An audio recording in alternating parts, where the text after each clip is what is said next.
Hello guys, tudo bem com vocês? Julho parece assim que foi uma eternidade. Eu fui pra Bienal, eu voltei da Bienal e parece assim que passaram-se 2 meses já e a gente ainda tava em julho. Mas por incrível que pareça, eu não consegui fazer tantas leituras como eu tinha programado. Como foi um mês da Bienal e aí também tivemos outras coisas, assim, pra mim foi bem corrido, eu não consegui ler tudo que eu gostaria de ler, mas tudo que eu li chuchuzinho. Bora comigo? Bora conferir?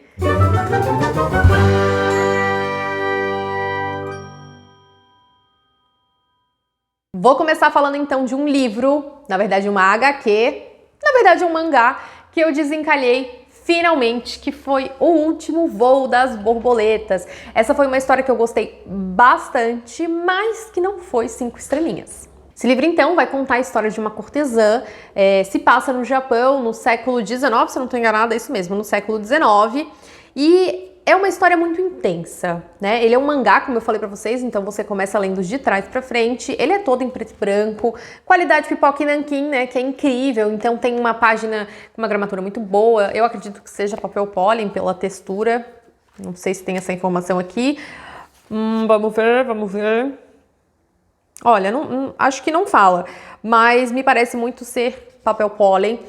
E assim, gostei bastante porque ela é uma história muito densa, né? Então vai contar sobre essa cortesã e a gente vai entendendo ao longo da história o motivo de ela estar ali, nesse lugar. Por que ela está ali? Por que ela voltou para aquele lugar, então é bem interessante. Mas eu comecei a ler O Último Voo das Borboletas porque se passa no mesmo universo de A Lanterna de Nyx. Aqui nós temos o início da história da Tama. Ela não é a personagem principal, mas ela aparece bastante aqui, ela é criança nesse mangá. E aqui então a Tama já tá adulta, né? Ela já é ali mais, acredito eu que tenha seus 19, 20 anos. Deixa eu ver se eu acho... Ah, aqui tá a Tama, ó. Então ela começa a trabalhar pro seu Momo. Então aqui tá a Tama, caindo tudo, todas as minhas anotações. Mas então ele se passa, né, no mesmo universo.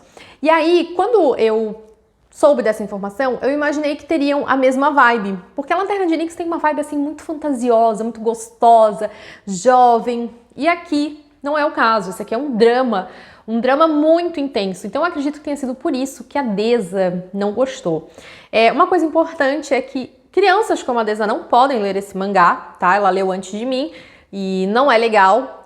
Ele não chega a ser um mangá assim com, né, tipo 5 foguinhos de sapequice, mas tem cenas, cenas de nudez principalmente, então eu indico aí já para mais de 16 anos.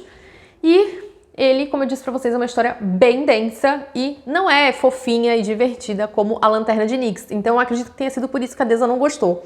Eu dei 3 estrelinhas pro Último Voo das Borboletas porque não me cativou tanto. Eu acredito também que eu criei uma expectativa de que seria, assim, fofo como a Lanterna de Nyx. E não foi o caso.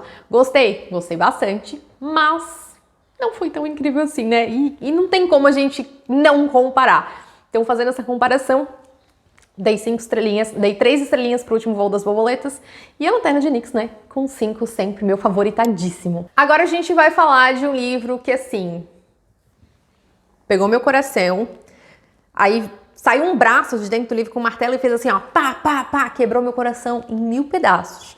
Juquinha, sou eu, minha família me chama de Juquinha. Juquinha, como vocês sabem, tem um coração de pedra, mas acabei me emocionando bastante com o livro. Chorei? Não, mas assim, o coração ficou dilacerado. Tô falando pra vocês de Os Quatro Ventos, da Kristin Hannah. Gente, olha a quantidade de marcações que eu fiz. Esse livro eu não tenho outra palavra pra definir, senão perfeito. Os Quatro Ventos vai contar a história da Elsa. Ela é uma menina criada como feia. Os pais dizem que ela é feia, que ela é horrível, que ela nunca vai conseguir ninguém. Além disso, ela nasceu com um probleminha no coração e isso faz com que os pais a mantenham afastada de todo mundo, assim. Então ela não pode fazer nada, ela não pode brincar, ela não pode correr, porque, enfim, pode acontecer alguma coisa com o coração da Elsa. E a Elsa, num dia cansada, ela tá cansada de viver dentro de casa, de ser chamada de feia, de inútil, enfim. ela sai de casa e ela quer passar uma noite na rua. E ela conhece um cara, que é o Raf. O Raf não é um cara legal. O Raf quer usar a Elsa, né, pra fazer sapequice. Só que a Elsa, ela sempre foi criada sem nenhum afeto. Então ela acha aquilo ali, tipo, meu Deus, o cara é incrível, porque ele me quer. Então pra ela aquilo ali é muito bom. E aí, a Elsa acaba engravidando do Raf. E os pais falam pra ela, ó, vai embora, aqui você não vai ficar. E ela então vai morar com o Raf, que é um jovem, ele é mais jovem do que ela. Ela vai morar com ele e com os pais. Eles são italianos, né? A família do Raf é italiana, eles plantam trigo, então assim, é uma família de agricultores. E a Elsa então vai se ver num momento e numa situação completamente diferente de toda a vida dela. E nesse momento, a situação ali é muito próspera, então as fazendas estão dando dinheiro, tá todo mundo assim muito legal, sabe? Em questão financeira tá sendo bacana. Só que aí o livro vai dar um salto temporal de 13 anos. E quando acontece esse salto, a gente vai chegar na Grande Depressão dos Estados Unidos. Eu não sei se vocês chegaram a estudar isso na escola. Eu lembro rapidamente desse assunto, lembrava rapidamente, né? Agora que eu li o livro, tá muito fresco aqui na memória. Mas a Grande Depressão foi um momento ali nos Estados Unidos em que veio uma seca muito grande e as coisas pararam. Então as plantações pararam de crescer, começaram a morrer. Então dificuldades começaram a surgir e foram muitas dificuldades. Para vocês terem uma ideia, tem diversas fotos na internet, depois pesquisem, gente. Eu não vou colocar aqui por questões de direitos autorais, né? Mas, inclusive, dentro do livro tem algumas fotos, deixa eu ver se eu acho aqui para mostrar para vocês. Aconteciam tempestades de areia, que eram coisas assim, ó, que eu nunca imaginei na minha vida. Olha isso aqui, deixa eu ver se eu consigo mostrar para vocês. Essa é uma tempestade de areia. Então, assim, eles começaram a ficar doentes, os animais, muitos morriam, e dentro da barriga deles só tinha areia. Então, assim, foi um momento muito, muito, muito triste. Realmente bem pesada. Mas a gente estava conversando lá no clube e ela é uma história, assim, que fala de amor através do sofrimento. Porque a vida deles, de verdade, assim, ó, tava horrível. Tava o caos. E mesmo assim, eles tinham um motivo para agradecer. Então, Os Quatro Ventos, para mim, maravilhoso. O final, gente, o que foi esse final? Tenho nem palavras. O que eu posso dizer pra vocês é que provavelmente vai ser o meu melhor do ano. Até o momento, tá? Ganhou como melhor do ano. Então, se vocês querem um livro aí incrível pra ler, leiam Os Quatro Ventos.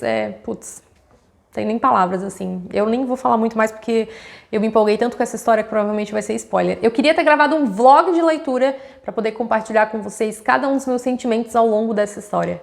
Leiam. Leiam, leiam e leiam. Ah, e só uma coisa sobre Os Quatro Ventos que eu acabei não falando. Ele não é um livro, assim, com grandes sapequices. Ele tem ali algumas cenas que eu acredito que são necessárias. Então, coloquei 2 foguinhos na avaliação. Mas eu não acho que ele é uma leitura para menores de 16 anos, tá? Ele trata sobre temas muito pesados, então a minha recomendação é para mais de 16. Agora, pra gente deixar o clima mais leve, depois dessa história bem pesada, né? Trouxe pra vocês um queridinho que eu comprei lá na Bienal e que, putz, eu me apaixonei, gente. Matilda, do Roald Dahl. Essa aqui é uma nova edição da editora Galera Record. Olha que capa mais linda. Me diz, se não tem como amar isso aqui, gente. Foca aqui, olha só. E essa folha de guarda dela também, super especial. Uma coisa que é muito legal, né, é que eles repaginaram a capa, mas o interior tem as ilustrações originais do Quentin Blake. Então, assim, muito bacana. Amei. A história é muito similar à do filme, né? O filme foi uma adaptação muito perfeita e, na verdade, tudo começou com o livro, depois a história foi adaptada para Broadway, depois para o cinema e agora também vai ser adaptada pela Netflix através de um musical. Então, na Broadway era um musical e agora também vai ter adaptação cinematográfica de um musical. Vai contar então a história de uma menina, ela tem, se eu não me engano, 4 anos e ela é um prodígio, ela já sabe ler, ela lê coisas de adulto, ela lê Charles Dickens, só que ela vive numa família de trambiqueiros, assim. Então o pai dela trata ela muito mal, diz que ela é burra, que o importante, o ser inteligente é assistir televisão. Ele tem uma revenda de carros, ele aplica golpe nas pessoas. Então, por exemplo, o carro tem, sei lá, 1000 quilômetros rodados. Ele consegue alterar ali e deixar com 30 quilômetros rodados. Então, ele engana muitas pessoas. A mãe, só interessada em beleza. E o irmão, um coitado que tá ali e vai na onda do pai e da mãe. Então a Matilda vai para uma escola e quando ela chega nessa escola, lá vai ter uma diretora que é super casca grossa, assim, ela faz coisas muito más com as crianças. Então aquela cena do bolo, a icônica cena do bolo, acontece aqui. E eu vi também que no trailer da Netflix vai ter a cena que ela pega a criança pelas trancinhas e roda. Também tá no livro, então tô bem curiosa para assistir essa segunda adaptação. E aí a Matilda, então, vai ter uma professora, que é a professora Mel. E a professora Mel é muito fofa. Ai, gente, assim, se eu falar mais pra vocês, eu vou acabar entregando muito da história, né? É um livro bem fininho, super divertido, eu li em um dia.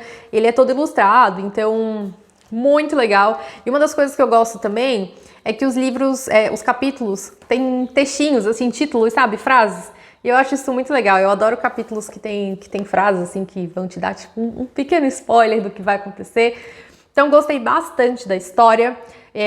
Eu só fica aqui uma ressalva que quando eu li foi uma situação assim que me incomodou, que tem uma cena em que a Matilda acompanha a professora Mel até a casa dela. Então eu acho que se você for ler esse livro com uma criança, eu acho que é importante você fazer um alerta, porque nem sempre as crianças receberão convites de professoras Mel, né? Às vezes os adultos podem fingir ser legais com a professora Mel para levar a criança, enfim, fazer alguma maldade. Então isso, assim, foi uma coisinha que me incomodou e que se eu emprestasse para alguma criança ler ou lesse com alguma criança, eu faria esse alerta. E uma outra coisa que eu não posso deixar de falar também é que o Roald Dahl é um autor, infelizmente com bastante polêmicas. Eu vou deixar aqui embaixo para vocês um post que eu fiz falando sobre isso, também falando sobre Matilda. E, enfim, eu fiquei um pouco chateada de saber isso sobre o autor, mas foi um livro 5 estrelinhas, favoritadíssimo, indico pra todo mundo. Agora a gente vai pra um queridinho que vocês votaram lá nos stories, disseram: Ju, quero que tu faça vlog de leitura desse aqui. Não sei se foi ao ar, se já foi, eu vou deixar aqui nos cards, que é Os Sete Maridos de Evelyn Hugo. A minha edição é aquela capa dura, né, de Submarino. Ela tava esgotada aí, a editora Paralela relançou. Mostrei ao contrário pra vocês. Ela é muito bonita. Olha, a folha de guarda dela é aquele rosão. E assim, eu até comentei com vocês lá nos stories, e acho que também no vlog de leitura, que a diagramação não é tão boa assim, porque eu achei, olha só, sabe, margem pequena e a gramatura também não é assim muito forte. Mas como vocês podem ver, ó, eu usei estábulo, gente. Vocês estão vendo aqui que isso aqui é aquele estábulo marcador bem forte. E, tipo, não passou, entendeu? É só porque tem uma certa transparência, mas não passa pro outro lado. Então, realmente, a qualidade do papel é bem boa, né? Pólen. Então, não passa pro outro lado, mas fica ali uma certa transparência. Por mim, vocês sabem que eu sou bem chata, mas por mim, não teve problema nenhum. Uma coisa que me chamou muita atenção nessa leitura é que eu sempre vejo todo mundo falando da Evelyn Hugo, que é uma atriz de Hollywood, dos anos 50 e tal. E eu nunca, também não fui muito atrás, né? Mas eu nunca ouvi alguém falar sobre os bastidores, vamos dizer assim, né? Porque nesse livro, a Evelyn Hugo, ela já está velhinha, né? Ela já é uma idosa. E ela vai atrás de uma jornalista para escrever a história dela. Então mostra aqui o momento que a Monique é chamada. A Monique também tem um pouquinho assim da vida da Monique. Existe um motivo para Evelyn ter chamado a Monique, ter escolhido a Monique a dedo. Então, ao mesmo tempo que você quer saber muito sobre a vida da Evelyn Hugo, né? Porque ela vai contando para Monique, a Monique vai escrevendo. Você também quer saber o motivo da Monique ter sido escolhida. Então tem ali um certo mistério, né? É um livro incrível, é um livro extremamente instigante, me deixou assim embasbacada de verdade, porque a escrita da Taylor Jenkins Reid é extremamente versátil. Eu tenho 3 livros dela aqui e pra mim os 3 livros são completamente diferentes um do outro. Então eu tenho Em Outra Vida Talvez, que é um chiquilite, Amores Verdadeiros, né, que assim é o livro que faz o teu cérebro explodir, porque tu fica pensando o que tu faria se estivesse no lugar da personagem. E aqui então a gente tem Os Sete Maridos de Evelyn Hugo, que tem, assim, essa parte bastidores e a parte escrita do livro da Evelyn, né, da biografia da Evelyn. Incrível, incrível. O que eu posso dizer pra vocês é que é maravilhoso, foi 5 estrelinhas favoritado. Eu coloco aqui que ele tem 4 foguinhos de sapequice. Ele acaba não tendo, assim, cenas muito descritivas, mas ele fala bastante de sapequice, assim, então apesar de fazer super parte do contexto, eu acho que é importante avisar pra vocês, né? Então não são cenas hot, mas aborda muito essa temática e tem ali algumas descrições, então...